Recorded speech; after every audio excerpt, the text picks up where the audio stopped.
Good evening, everybody. It's wonderful to see you all back after another long week. Today, what we're going to be talking about, as the title states, is adjectives. So last week, we talked about some loose ends, and before that, we talked about some verbs and the past tense. So going from verbs now, we'll talk about adjectives. We will use these adjectives to enhance our sentences, to build upon the sentences that we already know how to write, and be able to add more descriptions to them. So the first thing that we need to know about adjectives, obviously, we need to know something about this. In English, we know that adjectives are like descriptors. So, oops, that's wrong. I somehow zoomed all the way into 1600. That's not where I want to be. So, adjectives. Let's create a new layer here.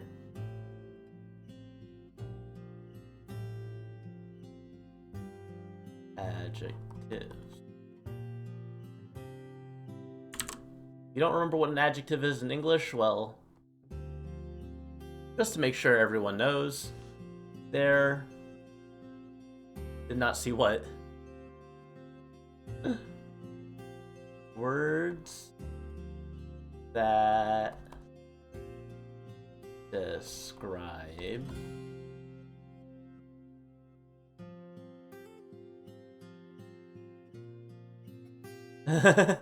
Sensei, gokigenyo. Words that describe other words. There's probably a more eloquent definition of this, but in simple terms, they're words that give descriptors to other words. They're words that help you quantify or understand more what we're looking at. As opposed to just saying that there's a dog there, you could say that there's a small dog, or a big dog, a brown dog, a white dog, a black dog, a spotted dog. Spotted, black, white, small, big, these are all adjectives. And we're going to learn how to use these adjectives in Japanese. The most important thing to consider here is that in Japanese, there's two kinds of adjectives. And actually, let me just do this. Make that more look like a W. So, in Japanese, there are two types of adjectives. And they're defined by the type of syllable that they end with. We have the E adjectives and the na adjectives.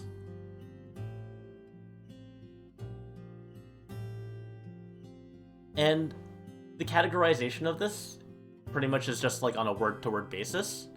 And what this affects, what is important that you need to know about the difference between an E adjective and a na adjective is that it changes the conjugation when we use them in sentences. So we had to consider that two types of adjectives exist, and the way we modify them in sentences is changed based on how they end. Let's take a look at some examples. Some of them I'll use kanji for, and some of them I'll use kana for, mainly because the kanji for these words can be a bit complex, but they're common words. So a lot of times, some of these adjectives get written as just kana. So an example of an E adjective would be kawaii. So how I should say this actually is the word itself is actually kowa. Kowa is scary. But when we use it to describe something, when we use it in conjunction with a noun, E adjectives will have that I sound attached, or that E sound attached to them at the end. So kowa is scary. If you were to look it up in a dictionary, you would see that kowa would be representative of this meaning. And then, if I were to say something like kawaii, kawaii sensei. Let's use a word that we're familiar with here. Kawaii sensei. What this would mean is a scary teacher. So you could see the original word, the root word scary, kowa, when we turn it into an adjective describing a noun, we add that E sound, kawaii. Kawaii is scary. You can also say the word, if we use this term here, this we'll use a kanji for, and you can see sort of how the E sound gets attached. These characters here, omoshiro, this is interesting or funny.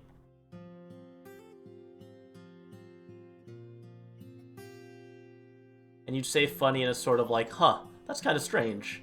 Omoshiro. But when we use it as an adjective, we get the word omoshiro. Shiroi. Omoshiroi.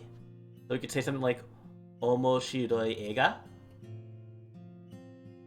Like so.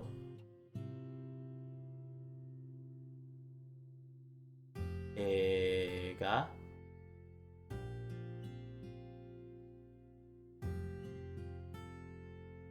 We get something like this. Omoshiroi eiga would then mean interesting movie.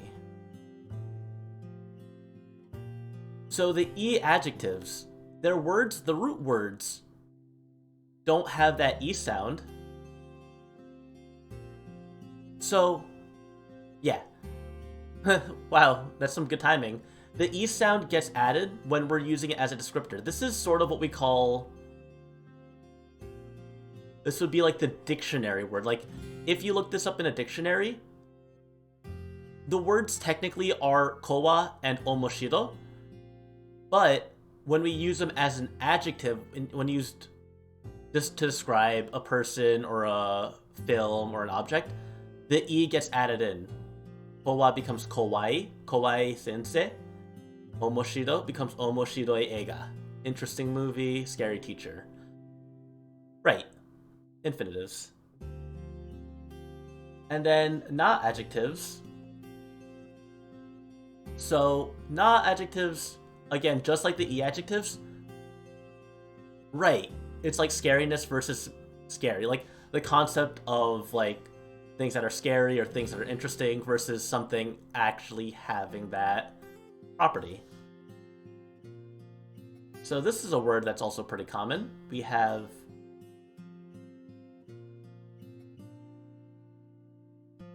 gen,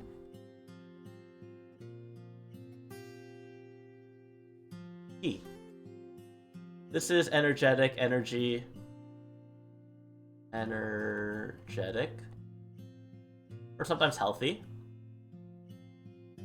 Duolingo has the right timing there, huh? So Genki. But if we're using it to describe describe something as energetic or healthy, saying that someone is an energetic person, we could say Genki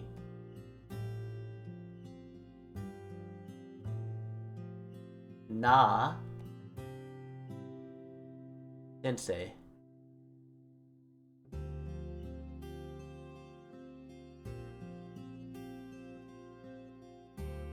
So this would be an energetic teacher.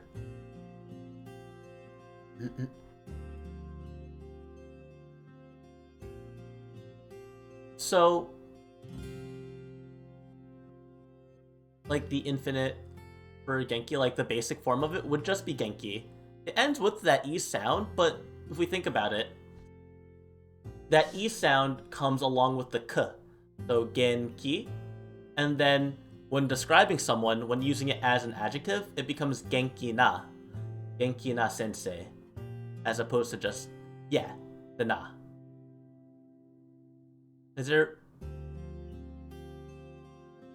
So, as far as I've noticed, I don't know if there's necessarily a consistent reason for why things are E adjectives or not adjectives from what I've seen, because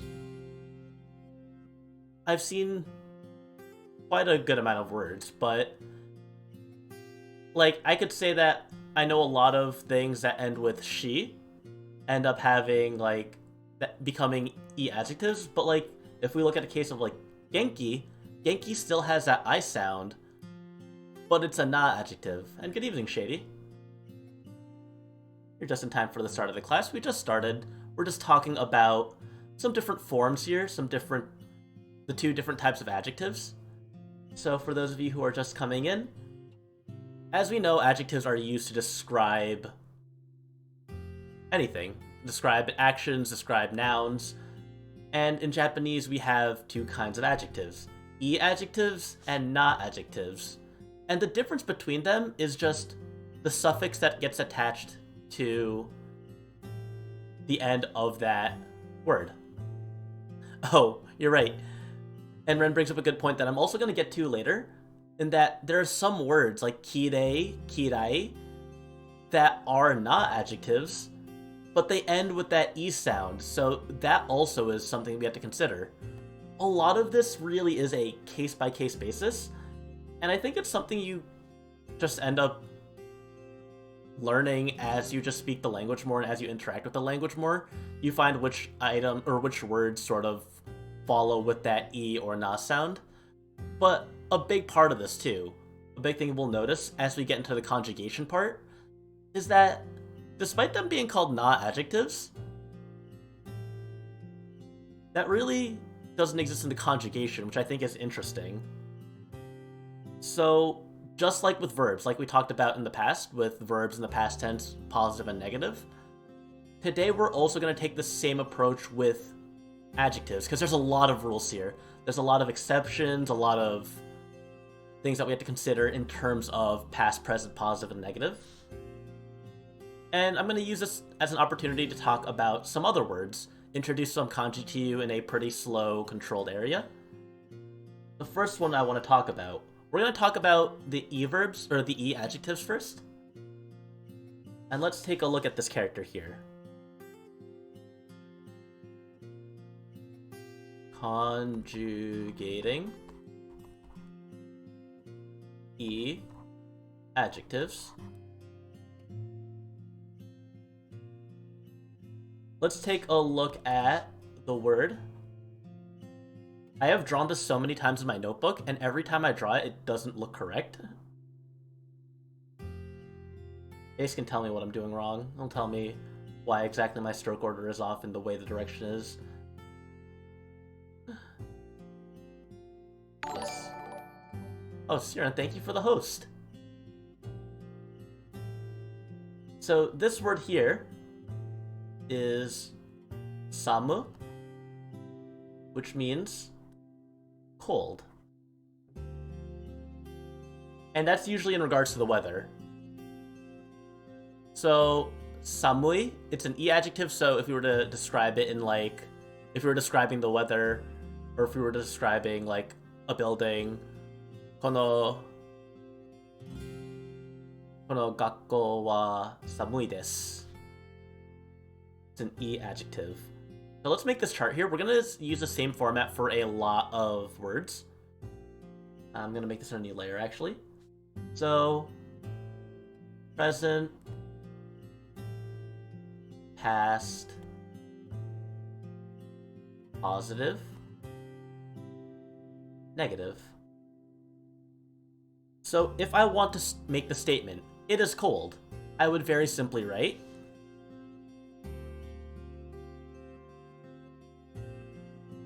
samu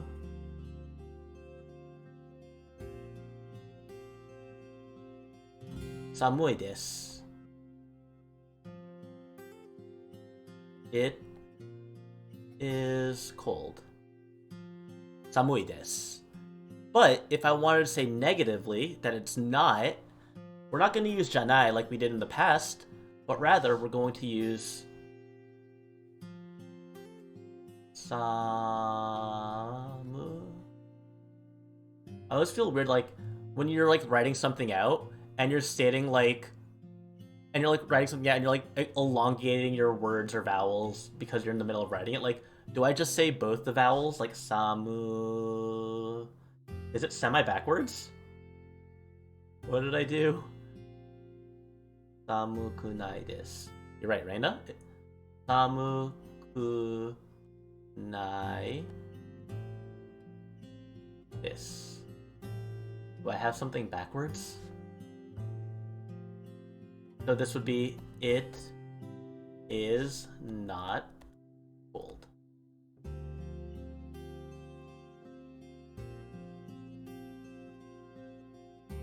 Oh wait, did I? You got the stroke order wrong too. Ah! Wait, let me copy and paste that into my program so I can see it bigger. I need to see this written out, because I could have sworn that I was writing it out correctly. Oh god! That's wrong! I did it wrong. I've been doing it wrong this whole time. Let me erase every single instance of those two bottom lines. Can't have that. Oh, I could have sworn. That's quite a bit careless of me.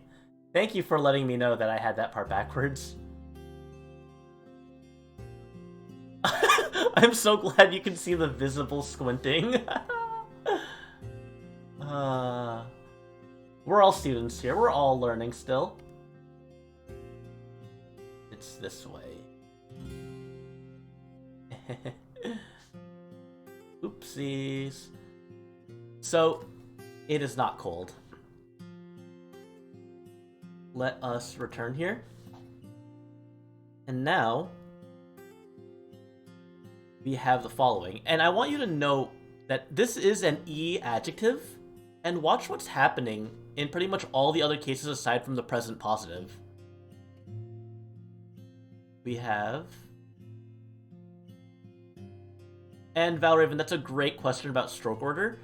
The thing about it is that, like, obviously, in this time, most people are not writing in Japanese.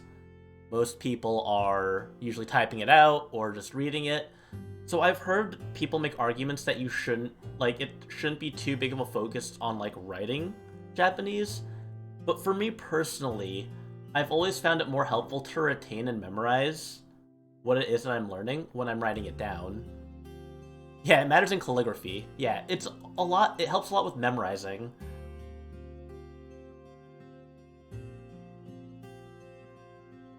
So here, in the past positive, if we're affirming that it is in fact cold, or it was cold, we have samukatta desu.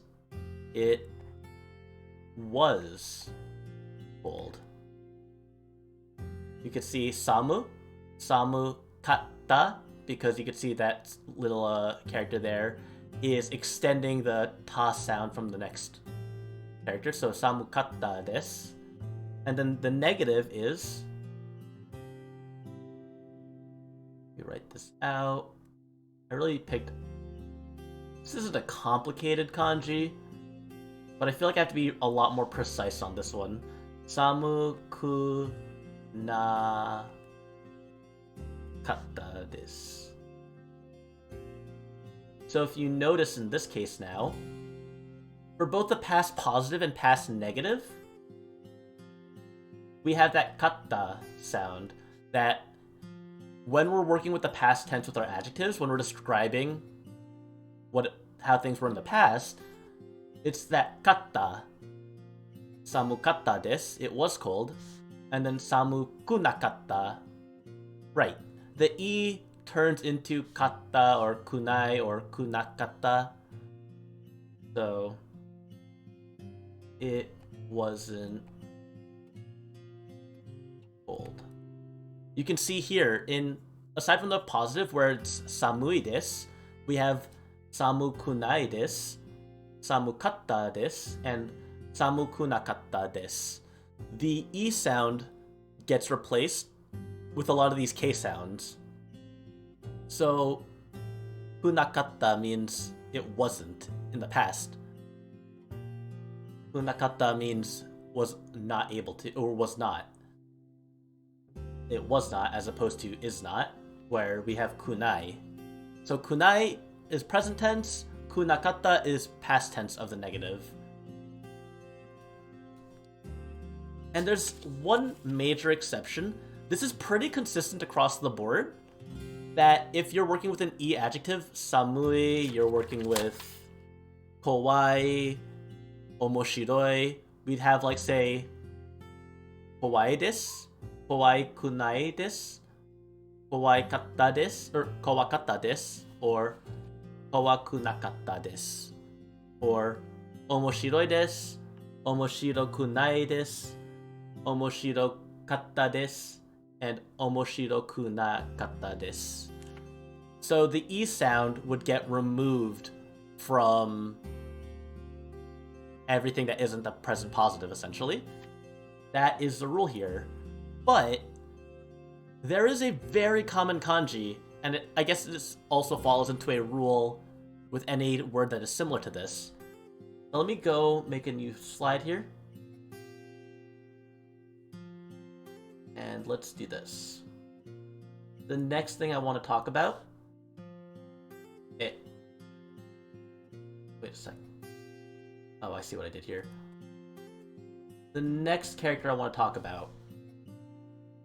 Let's do this again. Present.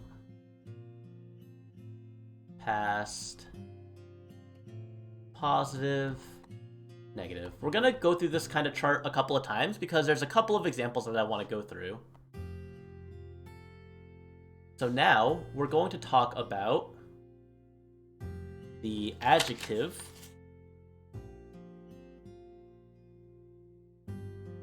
E, which looks like this. It kind of looks like eat, but without the hat. And this means good. Let me write it like this. E. So, this is a interesting adjective because when we say it E, that's good. So the positive would read as... simply, just like in the previous example, E is. The present positive is the only one that has that E sound carried over into the next character after the kanji. So, it is good. But the difference comes now when we go into any of these other tenses or affirmations. For example, the positive past, or the past positive, it's still going to visually look the same. It's still going to look like this with the same rules. Gonna end with katta, just like the previous word did. Katta desu. But, what happens with this word here is that it no longer reads. This does not read as ikatta desu, but rather yokatta. And that's a word that you hear a lot in like media and stuff. Yokatta. Which means it was good.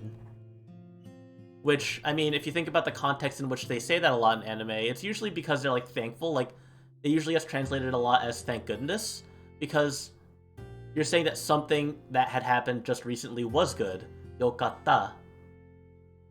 So I think it's really interesting how that conjugation comes about. That even though like the base word is E, every other conjugation aside from the present positive does not use that E sound, but rather the yo sound. We have E desu, but the past positive is yokatta. The negative is... let's write this out here. We have kunai desu, just like with the previous example. Kunai desu. And again, just like with yokatta, this reads as yokunai desu. Or it is not good. Yokunai. As opposed to ikunai, it's yokunai. The positive is the only one that has that sound. Every other case, here we have yoku nakatta desu. So we'll just write that out just to finish up this table here. Yoku nakatta desu.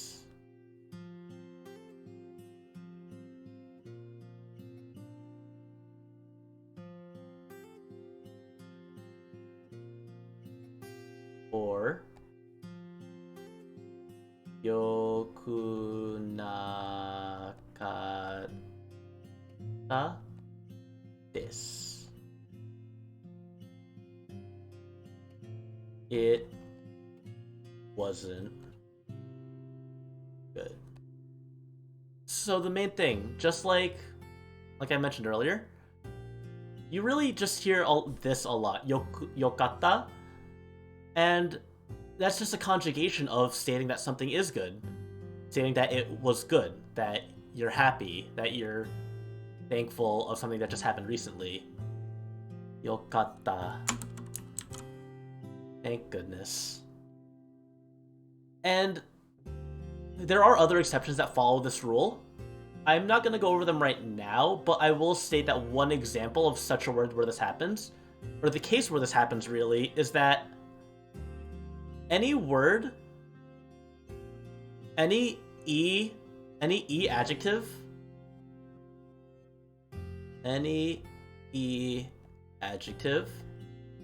that ends with E, any E adjective that ends with the E sound follows this rule.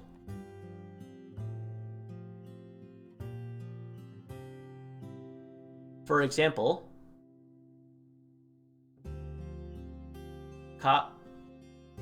that's incorrect, that's cool. Let's get out of here. You can't see my GeForce experience open up, but for some reason the undo macro is also the same macro in which we activate the GeForce experience, which I really don't appreciate. Kakkoi. So kakkoi is an E adjective.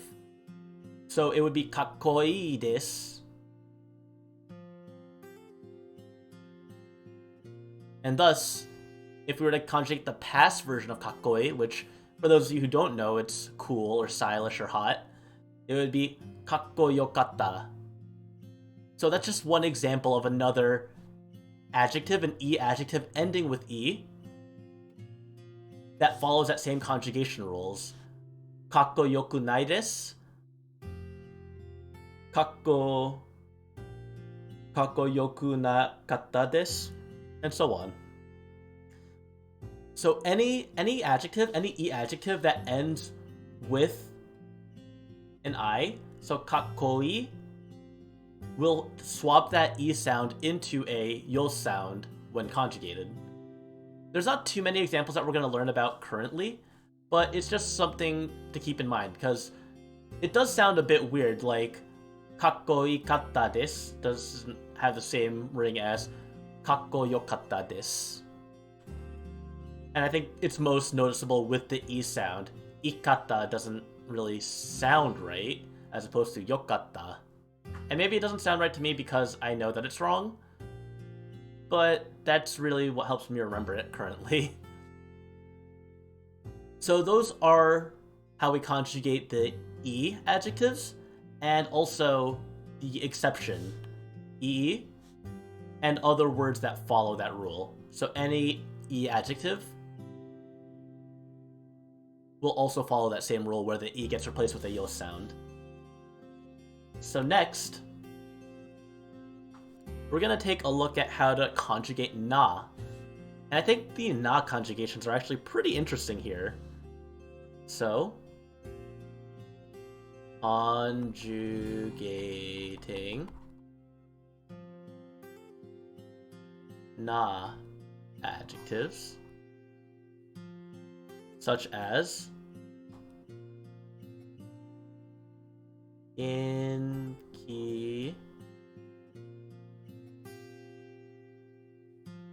na.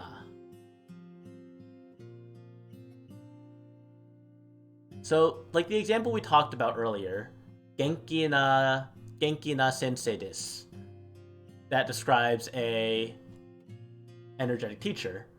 But if we're just talking about just genki in general, just something being energetic, we'll get the following: present, past, positive, and negative. So we could say, and watch this, genki desu. Note here, note that when we are not directly modifying another noun, there's no na. It becomes just genki desu. You could say, in this context here, we could say, if we were talking about someone in particular, we could say, she is healthy. If we were talking about a specific person, genki desu. The past, and this is going to look familiar, is genki deshita. So a big difference, a big difference between E adjectives and na adjectives is that conjugation. E adjectives, katta desu, samukatta desu. But for na adjectives, genki deshita, we just use the past form of desu. So she was healthy. I personally think this is easier to know. This is easier to remember the form because we already talked about desu and deshita, present and past. Katta is not something we've learned, it's new, so it'll take a bit of time to practice it. Just make sure that it's just something that you keep in your notes, that the E adjectives, their past tense is katta, and for na adjectives, their past tense is deshita. Similarly, how the E adjectives had kunai desu. These adjectives here, genki,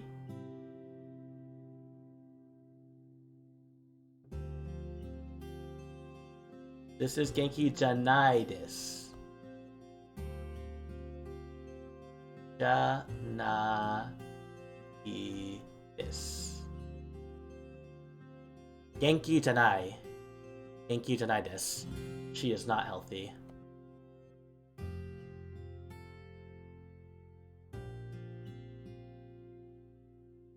And then the past negative would be genki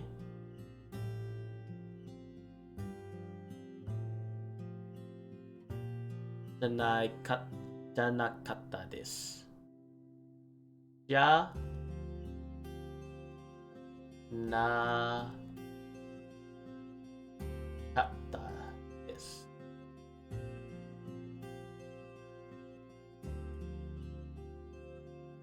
So she wasn't healthy.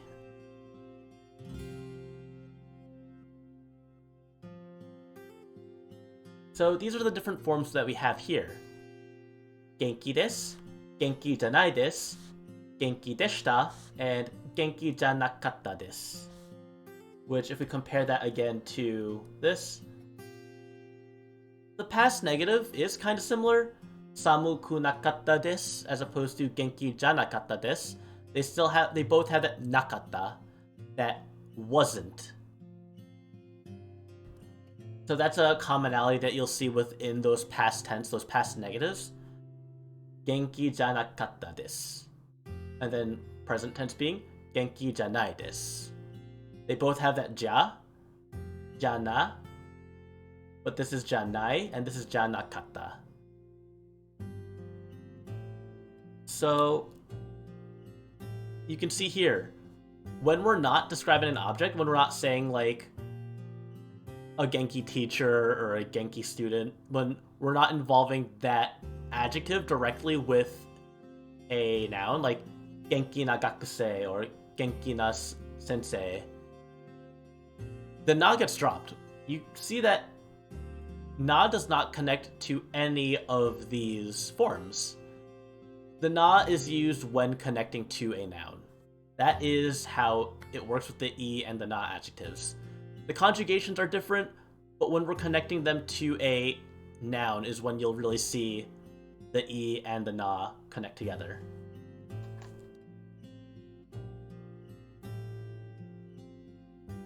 So those are just some examples, some conjugations there. And we also have ways to further describe things. We call these like degree adverbs, like very, a little, a bit, somewhat, those kinds of words. So let's say we wanted to use those kind of words as well, because, you could say that something was cold, but was it a little cold? Was it kind of cold? Was it very cold? How cold was it? Because those also add meaning to our words. So, for example, we can add degree adverbs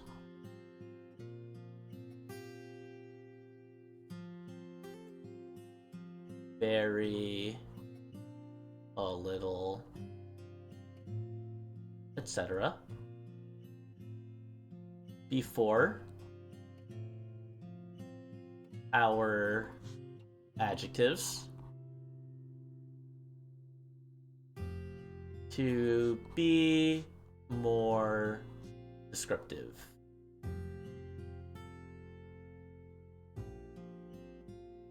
For example, I could say,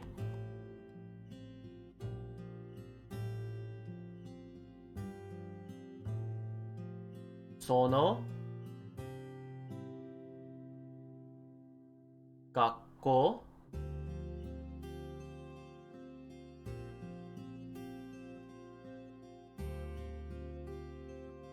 はちょっと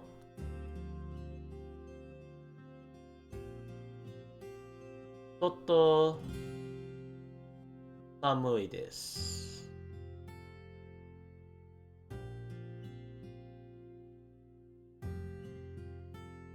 or 寒かったです。Say that. Go a little bit different from my notes. So you can see here in this case, その学校はちょっと寒かった。Actually, 寒かったです。Forgot to include the sentence ender there. And what this sentence means, very simply, that school was a little cold. Good. That was my day today. Suddenly, opening line of a horror movie in Japan. Yeah, right? There, you could just feel the spirit there. The air in the building is just dropped a little bit. That school was a little cold. And a little, that is our word. Chotto. You might have heard the term chotto matte before. And what that means is just wait a little bit. Yeah, chotto matte, a little waiting. Chotto matte kudasai, please wait a little bit. So, whenever someone uses chotto to describe something, that's just a little bit. Not a lot, just a little. We also have chotto a minute.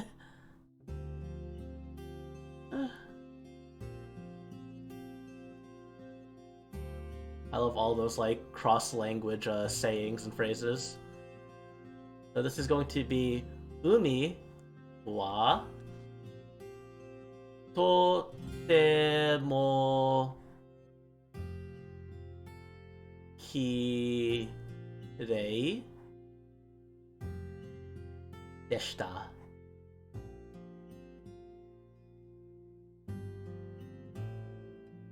So the sea is umida, very pretty. Because totemo is very, a lot. Oh yeah, pretty, beautiful. Both are valid words for kirei. So pretty. Kirei. And one thing I also want to note, and Ren pointed this out earlier as well. Very a lot. So Ren pointed this out earlier, talking about kirai and kirei, that we can see that kirei is ending with an E sound. However, oh, that's what you mean. Oops. Was. Oopsies. Was very pretty. Umi wa totemo kirei deshita. And if you remember, deshita is what we end na adjectives with. The word kirei, despite ending with an I, it only ends with an I because that's just how the kanji works together. Kirei. It's not like an E adjective in the way that omoshiroi is, where, like, when I went over omoshiroi, I wrote this backwards for some reason. When we wrote this out, this is omoshiro and becomes omoshiroi when we add that E sound, when we connect it to a noun. But there are two specific words that actually are not adjectives, but end with that E sound, and those are kirei, pretty, and irai, which is dislike. These two, they end in E, but these are both na adjectives. So that's something to watch out for. And I'm sure there's more examples of this case, but these are two of the most common words that end with an E sound but are na adjectives. That's something very important to keep in mind as well. And those are the main things that I wanted to talk about with the differences in adjectives. So we have, let's go back. Oops. We have E adjectives, we have na adjectives. We could see that when we connect them to a noun, we go from kowa to kawaii. We go from genki to genki na. That the na adjectives just add a na as a suffix, while the E adjectives add an E as their suffix. That's one way to think of them, the E and the na, as suffixes to their root words. Omoshiroi.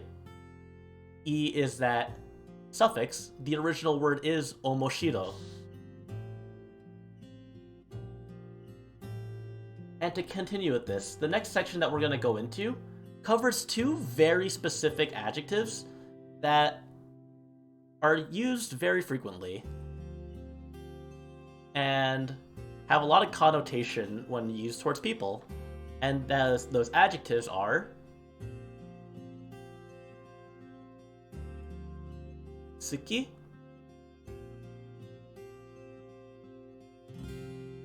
and the one we just talked about, kirai. Actually, let me do this. Let me drag this a bit to the right. Slide to the right. I wanted to take it last year, actually, but I believe you have to take them in person, and going anywhere in person last year was, not really feasible. I wanted to take it last December because that's when I'm able to take it, but, I wasn't able to get an appointment. I want to take it this year. I think I'll be able to have the time and scheduling to take the JLPT this year, so I want to try it. With how much I've been studying, I think I might be able to pass. I don't know if you have to take them in order, like from 5 all the way to 1. But yeah, I want to be able to. I feel like if I study enough, I think I would be able to at least pass the N4. They offer in person. They have specific learning centers for them. So yeah. Why did AutoMod hold that? Why did AutoMod hold N3 gang in place? Yeah, okay, you don't have to do them in order, cool. But yeah, there are certain locations all around the world that host the JLPT, the Japanese Language Proficiency Test. And yeah, I've been really meaning to take it, but I just haven't had the opportunity to. But I believe you do have to take them in person. I think that is part of it, and that's why they have specific dates for it. Oh, cool, you skipped to N4 on your first test. Nice. Based gang culture. Yeah, I think I could do it. I think if I study enough, and if I just keep consistent with like my Wanikani reps, my kanji practice, I think I could do it. I think I need to work more on my listening and work more on my speaking. I don't think there's a spoken portion on the JLPT, but I could be wrong. But I think if there was anything that would stump me, it would be speaking. So, what we have here, we have Suki, and we have Kirai. Yeah, there is listening comprehension, I believe, and I don't know, I've actually been, like, watching more shows recently. Like, I'm really on and off with that, but, like, I feel like every time I get back to watching shows, I, like, listen, and I can, like, understand more and more each time. Like, I'll hear what they say and then read the subs and realize, oh, I did get that right in my head. Or I'll, like, listen to what they're saying, and then I'll see what the subs say, and I was like, huh, so that's how they translated it into English. That's interesting. Like, there was actually, I was watching The World Ends With You with The Witch yesterday. We were watching the first episode, and one of the characters said,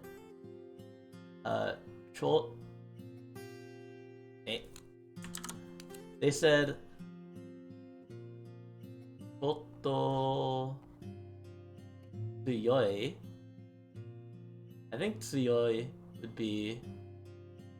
I wrote that backwards. Chotto tsuyoi desu.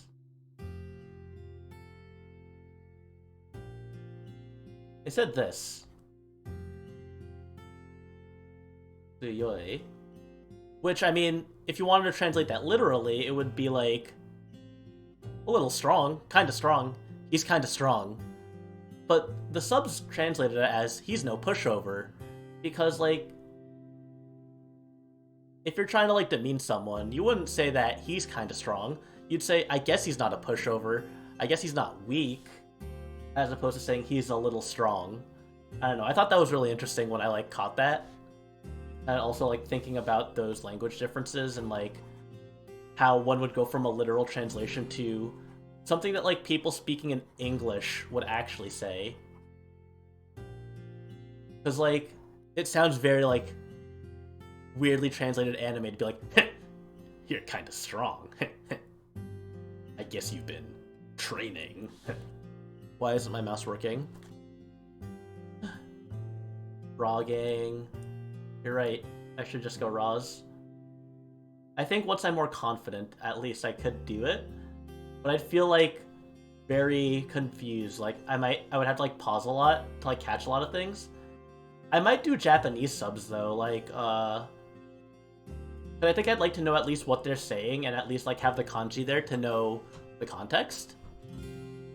Why is my tablet being the way it is? Let me unplug this and plug this back in. But yeah, I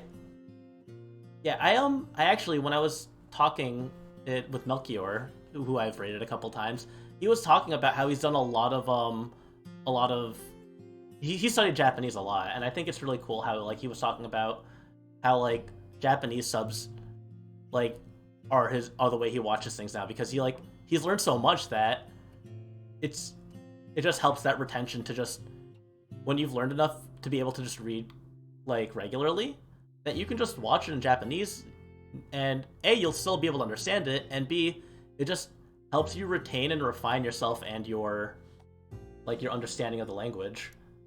So it's definitely something that I want to do more of. And yeah, they do help a lot. I feel like even just starting out, like you see like comic panels appear on Twitter, and like you can just read through it, like, and you feel that studying paying off. Just really nice. So Suki and Irai are adjectives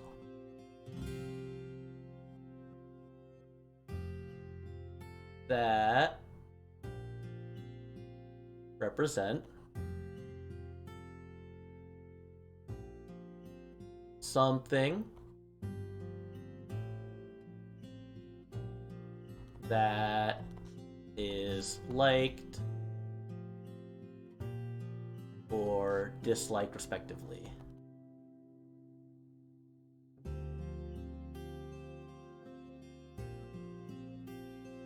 So the thing about this is that I say it in this way because you're not going to just say like, you're not going to say when you're talking about an object, if you're talking about it with like adjectives like the quick brown fox, right? I guess the closest translation for this as an adjective would be like the liked. Like that's how you would sort of relate this, the liked or disliked creature. And that's what Suki and Kirai represent. It represents liking something or disliking something, but they are adjectives. As you can see, they are both not adjectives. And we would simply just say, in a sentence, we would say X, wa, Y, ga, and it would just be Suki,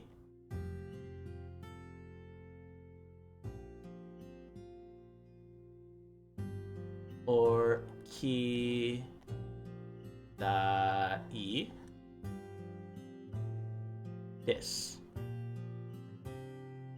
which basically just simplifies to X likes or dislikes Y. So if you notice, when we use this adjective specifically, when we use Suki and Kirai, X, Y, Y, that's normal. We're all used to that at this point. That you're stating that the topic and their relationship to Y. But here, note that when we talk about Suki and Kirai, we always connect it with the ga particle. So for example, I actually took these ones from the book because I rushed to finish this lesson up right before this lesson happened. I got sidetracked quite a bit. You know, it's very easy to get lost and just forget about time and also fall asleep and be busy with work and other things. But I was a little less creative with these sentences. We could say Robato san wa. So you can see Robato san wa Nihon go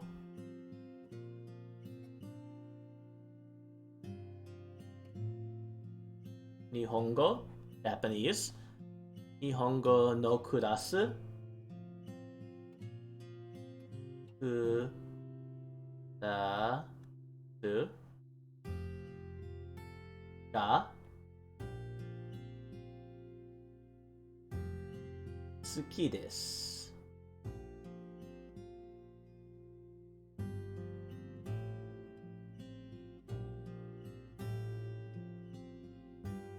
私はエリオット先生がOoh!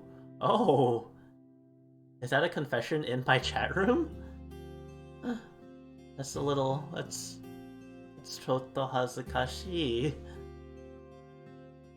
So what this says here... Robert likes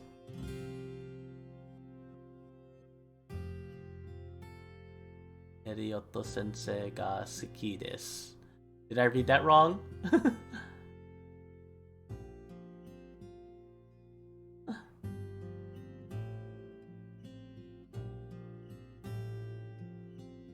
Irai その言葉を女からよく聞いてくれた俺. I'm reading like a absolute potato right now. Robert likes his Japanese class.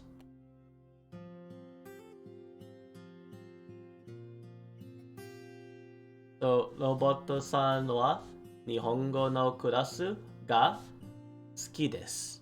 And you can see, Roboto-san wa Nihongo no kurasu. That's one whole part. That's what fills in that Y there. Ga suki desu. Or you could say, write this out here. I'll make sure I actually translate those later, more carefully, off stream, and realize what a fool I was. We have Inoue Sensei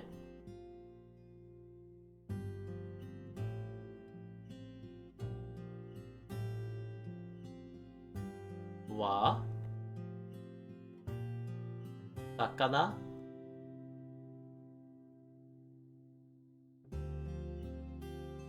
One, two, three, four. Ga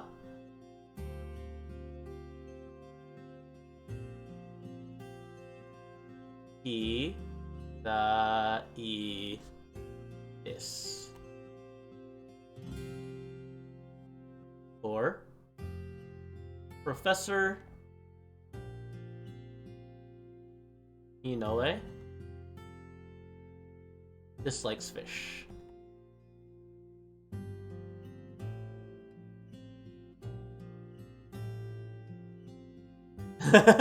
Isn't it? How could you not like fish? Fish is so tasty. I love sushi. I love just like tilapia, like cooked tilapia, grilled tilapia. Ooh, that's some good fish.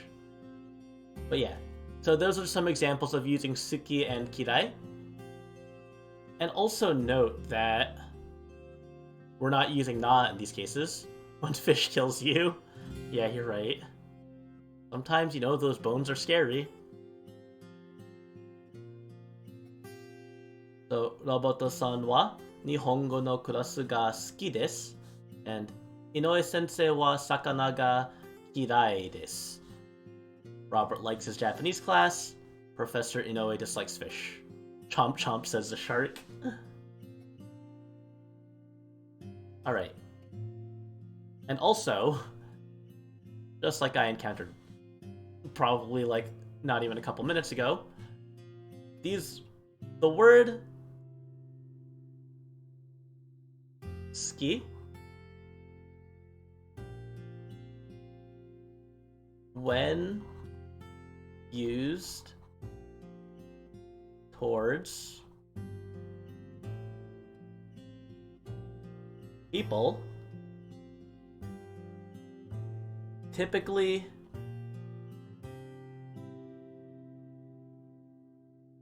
holds a romantic connotation.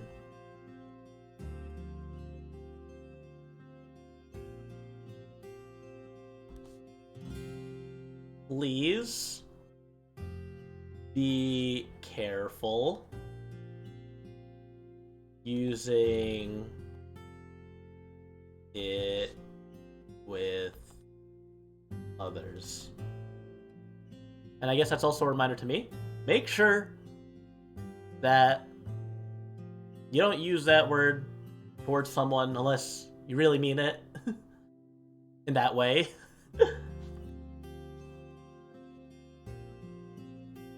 And that is suki and kirai. We also have modifiers for this.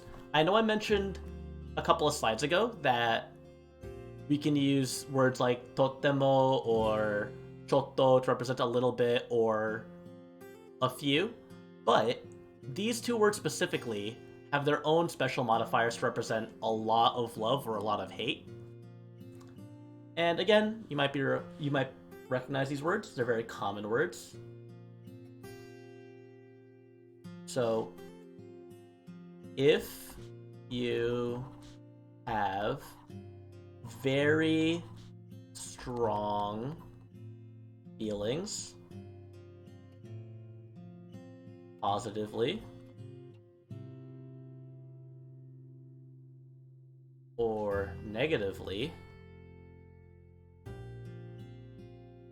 towards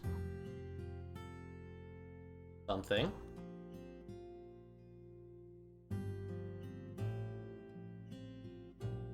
we can use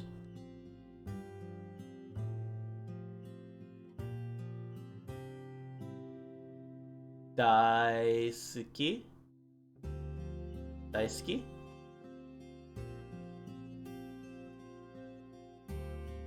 or dai irai, which respectively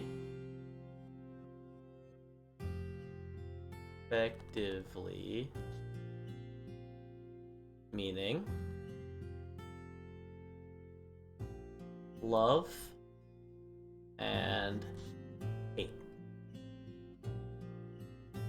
So compare suki and kirai, which you could say like and dislike. Daisuki and daikirai are basically love and hate, as opposed to like and dislike. They're more intense.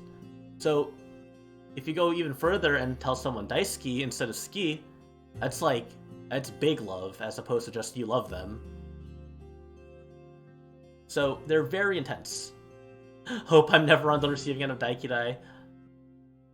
If it happens, I probably did something to deserve it, so if it happens, it happens. But yeah, I would probably not want to be on the receiving end there. The love kind of love. So we can use these kinds of examples here. So I could say,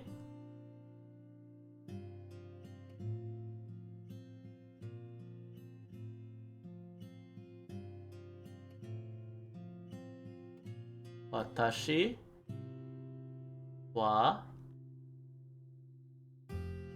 kohi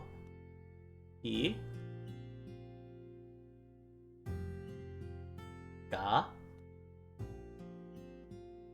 daisuki desu. Daisuki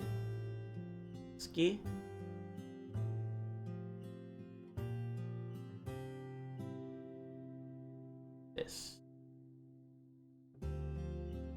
Or, I really love coffee.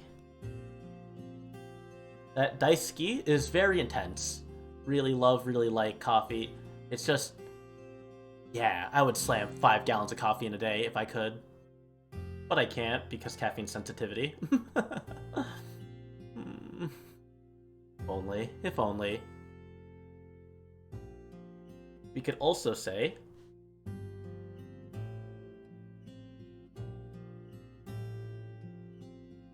watashi wa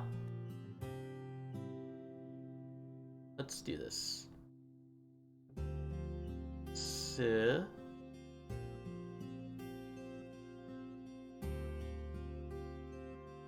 And then, here we go. This is su. Kaku. And I'm going to introduce this, I guess, this way. What this kanji here means, these whole 3 different symbols is all one kanji. Represents numbers or numerals. And we know that this kanji here is the kanji for school. So number school translates to math. Watashi wa sugaku ga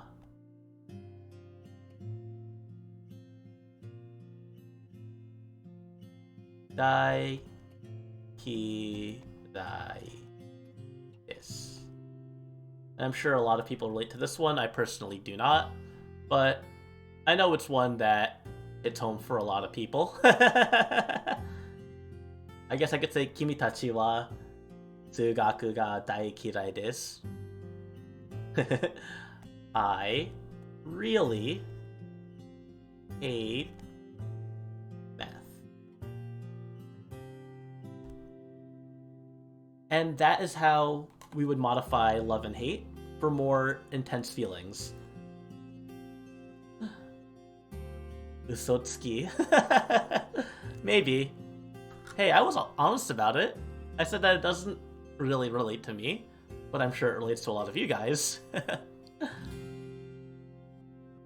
And there's one other thing I'd like to talk about in regards to kirai and suki, and that's the following. So we can also use kirai and suki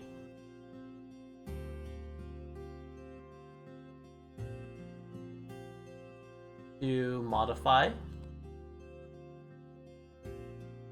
nouns. Just like with any other adjective, we know, we talked about this earlier, that kirai and suki, they are na adjectives. So what we end up getting is the following. You could say something along the lines of kore wa watashi no suki na hon desu.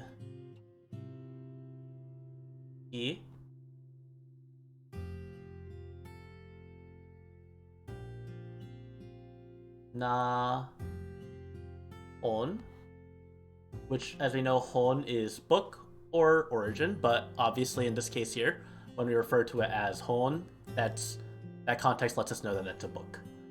Suki na hon desu.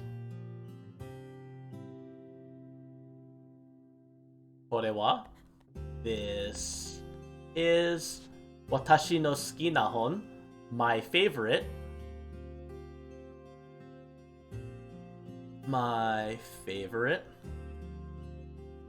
book.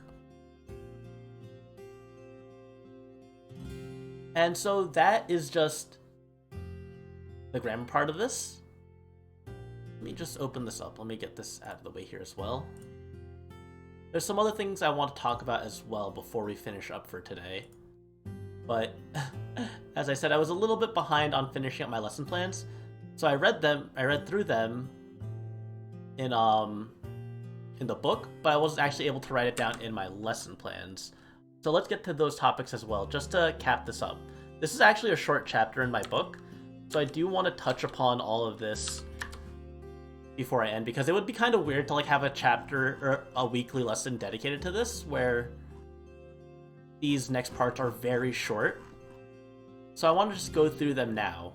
I wasn't able to finish them, but I think we could get through them, even though I didn't write them down specifically. So here it is. We talked about a similar case to this before in the past about inviting people, where we talked about masenka, where if you ask someone a question with a negative pronoun or with a negative verb ending and then add ka to it, a negative question indicates that we are inviting them to do something. Like, gohan o tabemasen ka? Yeah, gohan o tabemasen ka would be asking someone if you would want to get lunch with them. That masen ka, asking that question in a negative, is essentially saying, yeah, like, won't you come in, right? Won't you go to lunch with me? So that's exactly what it is. So here, we're going to talk about masho and masho ka.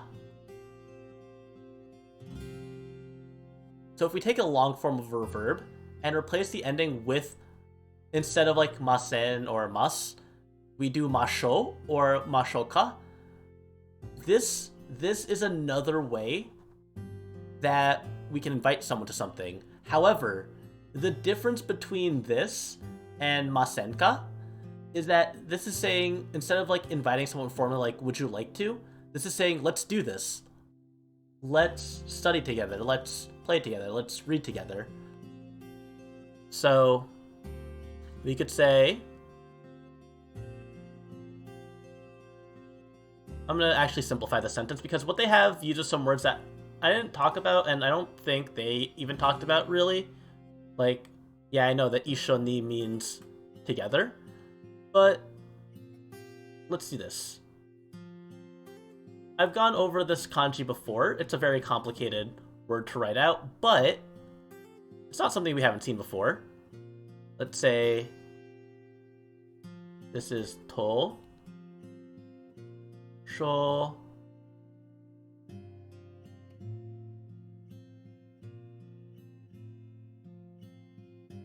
toshokan, written out like this. There we go. Wait. Excuse me. There we go. Toshokan de. And as we know, our favorite Japanese word, the power. I'm only slightly unhinged enough to willingly write out Toshokan as the kanji and not just in kana. Then kyo.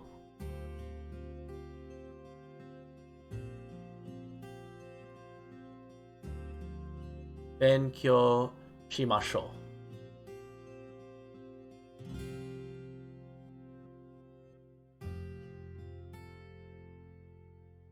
So what this means, Toshokan de benkyo shimashou.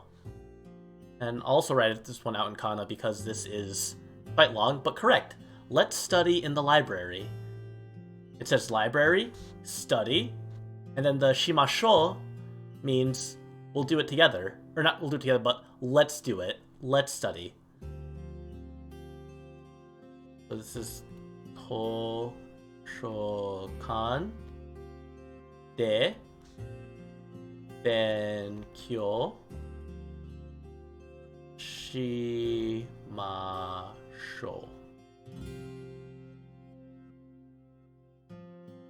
Let's study in the library. And you can add an exclamation point there.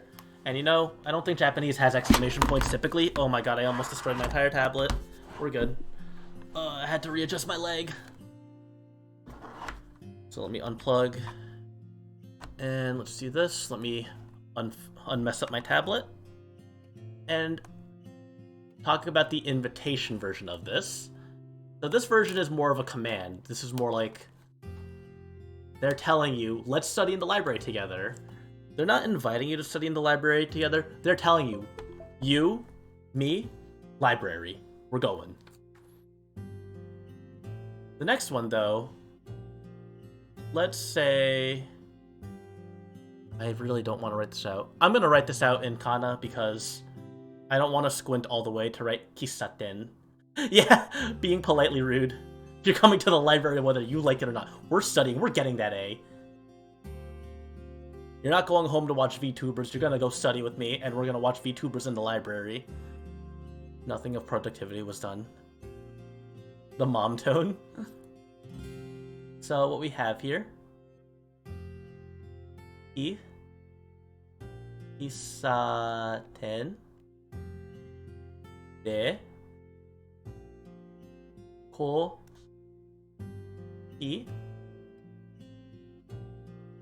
kohi o nomi. Let's see.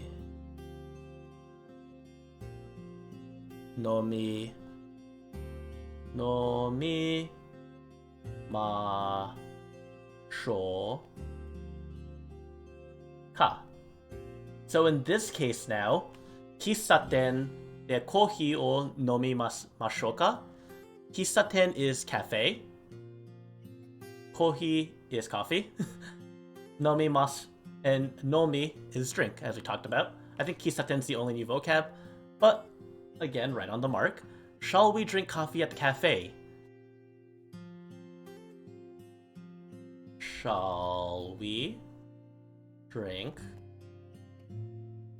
coffee at the cafe? So the shimashoka is now, instead of being like rough and just stating, we're going. It's like, you wanna go, right? You wanna go? Shall we go? Isaten de kohi o nomimashou ka? Shall we drink coffee at the cafe? English does have question marks though, so I have to add that at the end of the sentence there. The answer is yes, thank you for inviting me. Iced coffee is so nice. I like iced coffee a lot actually, but I'm always so cold, so I'll always end up getting a hot coffee. I feel like frozen coffees are also good too, but more often than not, they're just too sweet. Yeah, iced coffee though. Iced coffee is different from like frozen coffee. Iced coffee is like really good. Man, I've been thinking about getting bubble tea like for the past week. I'm probably gonna do that tomorrow. Hot coffee is nice. It like keeps me warm, and then I hit the decaf option, and then they forget to hit the decaf option themselves, and then I just don't sleep for 12 hours. But man, did that coffee taste good. I will get the accursed cheese foam and see if it's actually all worth all the hubbub. Alright. Let me just see this real quick. This is a section on counting. Oh. Yeah, I guess I could bring this up. I'm not gonna go too in-depth on this because this is a topic that you can't really go in-depth on. But it's important to know in Japanese. When it comes to counting items, like you think in English, we say like 1 book, 2 book, 3 books, 1 computer, 2 computer, 3 computers, 1 sheet of paper, 2 sheet of paper, 3 sheet of paper. For all those different situations where you're counting objects, Japanese has different terms depending on exactly what it is you're counting. Like, there's like a counter for book specifically. There's a counter for specifically flat objects of any kind. So paper, bills, sheets of paper. What else is flat? What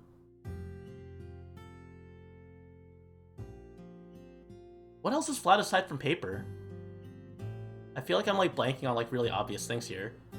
There's a counter for plate specifically, like, and these counter words don't actually always involve the word that they're counting.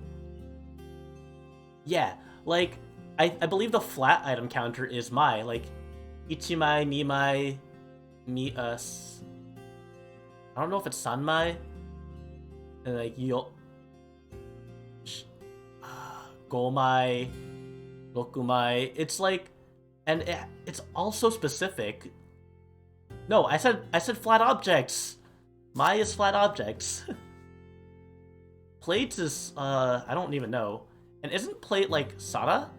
Like the word for plate is sada, but it is not what we count plates with. I think it's like A, I think it's interesting. B, I think it's absolutely infuriating that we have to deal with that.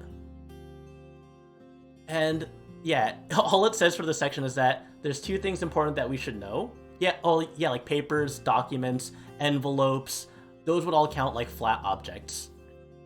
So it says firstly, they use different numbers for different items, and like the words that we use for counting people is different from counting like books or like houses. And the number words come after rather than before the items counted in the sentence. So like you would say the item, and then you would say how many of that item you purchased or obtained. Oh, plates are counted with my. They also count as a flat object then. I see. Oh, I wasn't even looking at what their examples were, but they actually do use my as the example. They use sanmai when they're talking about 3 stamps, because also stickers and stamps are flat objects. So it is. I feel like it would be a fruitless endeavor in this setting to try to talk about all the different counters. That might have to be a lesson all on its own, but that sounds like a dreadful lesson to teach, to just talk about the different kinds of ways we can count things. Like, yeah, flat objects are counted with my, or I think floors are counted with. Oh, I forgot what they're counted with, but I know Wanikane has you learn random counting numbers and random numbers of like floors or plates or houses. Oh yeah, there's a counter for spherical objects. There's a counter for like. There's a counter specifically for people. There's a counter specifically for. Oh, Chinese is the same with floors? Huh. But yeah, it's just. Counters as a topic just upset me. And then let's see. They talk about isagashi as a adjective, and that's really. Yeah, that's really the same thing. Like, it's not much different from any other adjective aside from the fact that when they say the word busy, isagashi, is that it's used for people being busy as opposed to places being busy. Which I guess that is an important distinction to make. You're right, Seer. How could numbers upset me?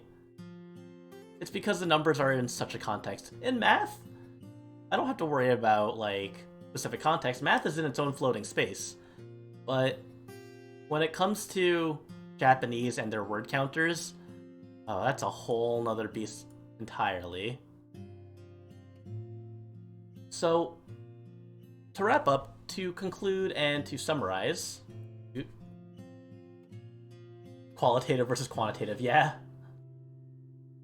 We got through quite a bit today. We talked about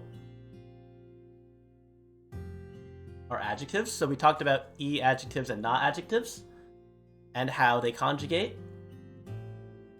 We talked about a lot of different conjugation. We talked about, like, conjugating good, how even though it's pronounced as E, that the conjugation of that turns into yo. Yokatta, yokunai, yokunakatta. We talked about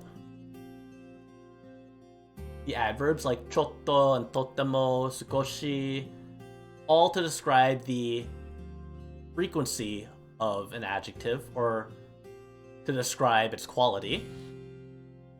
We talked about kirai and suki, about loving and hating. Never ever ever use suki towards a person unless, like, you're very romantically interested in them. That's just being safe. And we talked about inviting people and rudely inviting people, forcefully inviting people, strong-arming them. So now what I want to do, we've talked for about an hour and a half, and there actually was a pretty big reason as to why I held this stream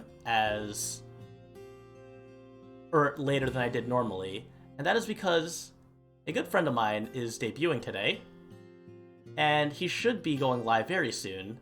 That friend is Kenji.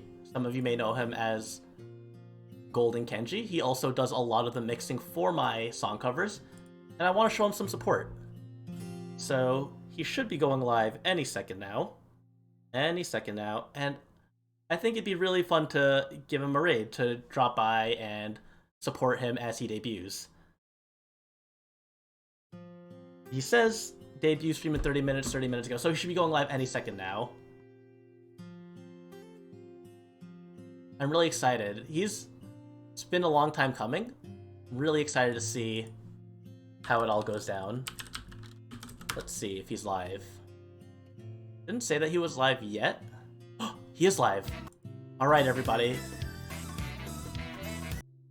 As everyone knows, thank you all for coming. I hope you all learned something new today. And as always, see you next week. Let's set up the raid. Raid Golden Kenji. Let's see. Hope everyone's ready.